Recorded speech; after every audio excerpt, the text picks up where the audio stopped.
في الاخر طلعنا متعادلين ومحروق دمنا. وده الماتش الرابع. رياس طرب كسب 3-2 في افريقيا، ايجال نوار ذهاب وعوده بهدف في كل ماتش، وكسب الاتحاد 2-1، وده اول تعادل ليه.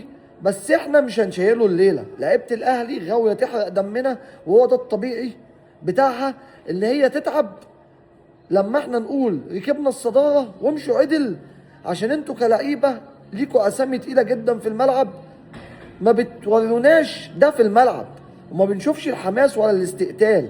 بتيجوا تزنقوا نفسيكوا في الاخر، تحاولوا تكسبوا في الاخر ما نكسبش. وهو ده طبيعه الحال في الاهلي من فتره. وهنفضل نقول ايه تاني؟ اجمد لعيبه في افريقيا في الاهلي دلوقتي.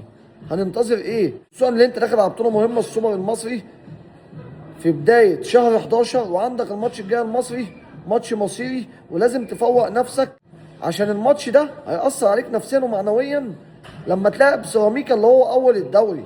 وبالمنظر ده سيراميكا ممكن يكسبك. احنا لغايه امتى هنقول يا لعيبه الاهلي اللي انتوا المفروض تكسبوا اي حد بسهوله وما نشوفش وجع القلب ده؟ بس اللعيبه مش قد المسؤوليه. وبرضك انا ما اقدرش اشيل المدرب الليله، لان المدرب مش هينزل يجيب اهداف كما الحال معقوله. ممكن المدرب يخطأ فنيا في تغيير، ما يكونش موفق في ماتش، لكن مش هينزل يجيب اهداف. اللعيبه ايه لازمتها؟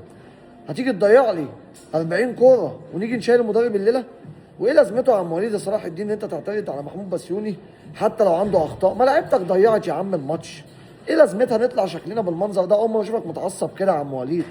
واحده واحده يا عم وليد، وفوق لعيبتك ابدا، وما تحرقوش دمنا. مش هننتظر النتائج السلبيه دي تاني، لان انتوا كده هتزهقونا بدري بدري.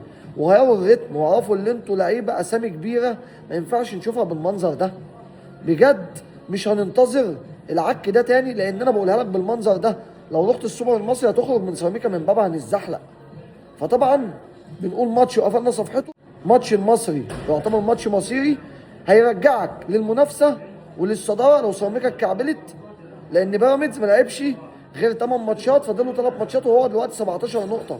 يعني نفترض كسب ال3 ماتشات يبقى 26 نقطه، فارق عنك ب4 نقط ويبقى هو المركز الاول، وهنفضل نعافر. بس يمكن بيراميدز واي فريق تاني، انت النادي الاهلي. احفظوا اسم النادي الاهلي ده كويس، ولعيب بقى اسامي تقيله جدا. حافظوا على قيمتكم وعلى قيمه النادي الاهلي. ماتش المصري لا بديل عن الفوز، عشان ترجع معنويا ونفسيا قبل ما تلعب السوبر وتكسب السوبر وترجع تاخد الصداره تاني. وبجد مش هننتظر العك ده تاني، وبننتظر التصحيح من لعيبه النادي الاهلي ومن المدير الفني للنادي الاهلي ومن اداره النادي الاهلي. كل التوفيق للنادي الاهلي. سلام.